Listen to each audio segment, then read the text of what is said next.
गौरी की शादी एक बड़े घर के लड़के यानी कि राजेश के साथ होती है।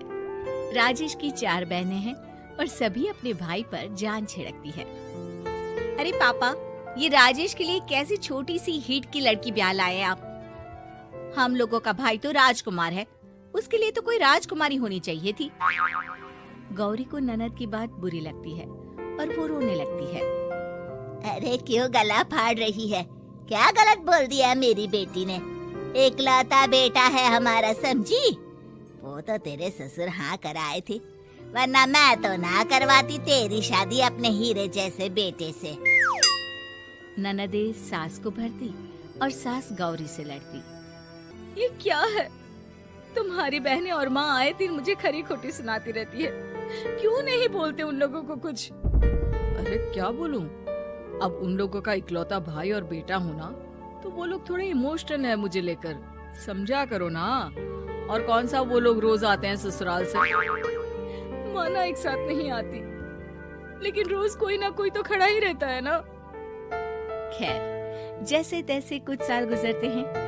गौरी एक प्यारे से बेटी की माँ बनती है। सुनिए, हर बात पर ससुर जी से पैसा मांगना ठीक नहीं लगता। आप कोई काम क्यों नहीं करते हैं?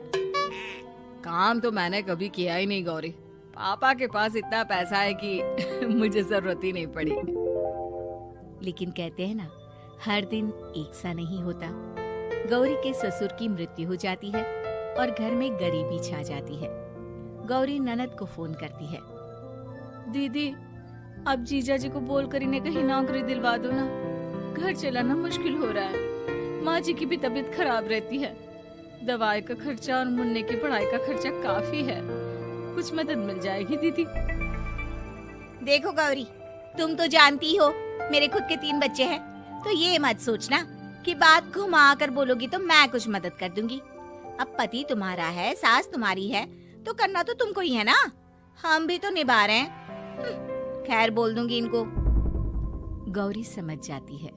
वो दूसरी ननद को फोन करती है, लेकिन वहाँ से भी उसे कुछ ऐसा ही जवाब मिलता है। अरे भाभी, हमारा भाई कैसे काम करेगा? वो तो राजकुमार है। बस आप जरा माँ का ख्याल रखो, उन्हें कोई तकलीफ मत होने देना। बाकी करते हैं बात आराम से। गौरी के सामने संकट आ जाता है कि वो कैसे अपना परिवार चलाए। ना पति काम करना चाहता है और ना ननदे मदद। फिर एक रोज गौरी की सहेली कहती है, गौरी, मैं ना एक फैक्ट्री में काम करती हूँ, तुम्हारी परेशानी समझ सकती हूँ। क्यों नहीं तुम भी मेरे साथ वहाँ काम करती? अरे लेकिन मुन्ना तो छोटा है ना। तो क्या हुआ, तेरी सास और पति तो घर पर ही हैं, वो लोग संभाल लेंगे। तू चल मेरे साथ। गौरी ने अब काम करना शुरू कर दिया था, लेकिन उसका सपना अपने बेटे को अच्छी शिक्षा देने का था। गौरी अपने भाई से कहती है, भाई, आपके बच्चे जिस स्कूल में पढ़ते हैं उसमें मेरे गौरव का भी एडमिशन हो सकता है क्या? अरे कैसे बात कर रही है गौरी? जितना तू कमाती है उतने में तो तेरा घर भी नहीं चलता। तू कहाँ इतने महंगे स्कूल का सपना देख रही है? लेकिन गौरी भी ठान लेती है कि वो किसी न किसी तरह अपने बच्चे को अच्छे स्कूल में पढ़ाएगी। माँ जी, ये मेरे गहने हैं, मैं बेच रही हूँ। गौरव का कल एडमिशन है। अरे वो तो ठीक है गौरी, लेकिन आगे की फीस कैसे मैनेज करेगी? और ज्यादा मेहनत कर लूंगी माँ। गौरव कुछ बन गया तो हम लोगों के सारे दुख दर्द दूर कर देगा। गौरी, हम लोगं ने तुझे गलत समझा, लेकिन तू ही थी जो ये घर लेकर चल रही है, वरना कब की अलग हो जाती। गौरी सास की ओर मुस्कुराकर देखती है। आप भी तो मेरा साथ दे रही है ना। अरे कभी खाने में अंडा या मुर्गा भी खिला दिया करो। क्या रोज रोज पत्ता खिलाती रहती हो? अरे शर्म तो आती नहीं, सारा दिन बहू काम करके पैसे लाती है, खुद तो कुछ करता नहीं, ऊपर से मुर्गा खाना है इसको। गौरी अपना घर चलाने के लिए तो पर्याप्त पैसे कमा लेती है, लेकिन बेटे के महंगे स्कूल, कोचिंग और उसकी डिमांड पूरी करने के लिए उसे लोगों से पैसे उधार लेने पड़ते। माँ, मुझे जूडो कराटे की ड्रेस चाहिए, मैं घर के कपड़ों में क्लास नहीं अटेंड करूँगा। और क्या, बिल्कुल, घर की भी कोई ड्रेस होती है क्या? मैं कल ही ला दूंगी। हाँ बच्चा, तू बस मन लगाकर पढ़ाई किया कर। उसके जाने के बाद कहाँ से लाएगी पैसे ड्रेस के? माँ वो पास वाली चाची से कुछ पैसे उधार लूंगी। अरे सभी से तो उधार ले चुकी है तू। कर्जा इतना चढ़ा लिया है कि पूरा जीवन भी कमाएगी तो उतार नहीं पाएगी।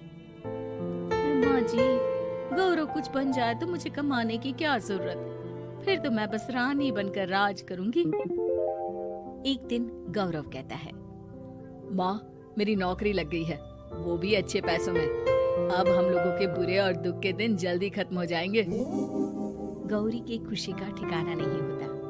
वो सास की फोटो के सामने हाथ जोड़ती है कि उसका पति उसे कहता है, देखा गौरी, तेरी तपस्या खत्म हुई।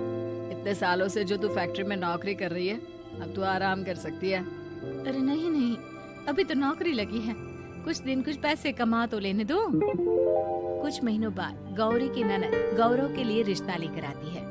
अरे भाभी, वो मैं ना रिश्ता लेकर आई थी गौरव के लिए, सुना अच्छा कमा रहा है, क्यों?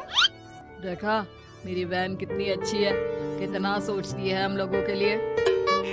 गौरी कुछ नहीं कहती, लेकिन उसका मन नहीं होता है कि वो बेटी की शादी इतनी जल्दी कर दे।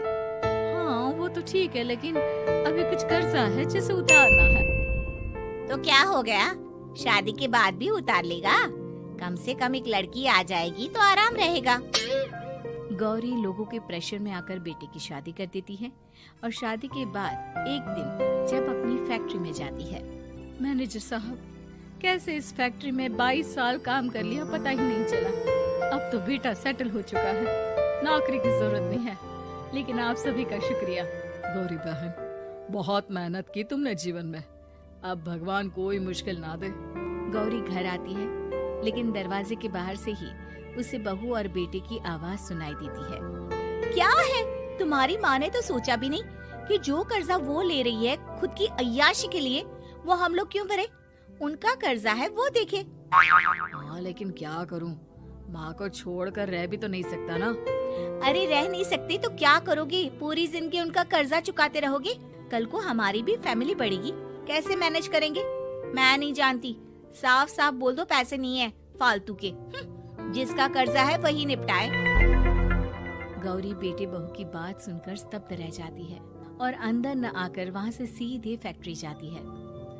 मैनेजर साहब, मैं सोच रही थी कि इतनी जल्दी नौकरी नहीं छोड़नी चाहिए, जब तक हिम्मत है तो कर लेते हैं।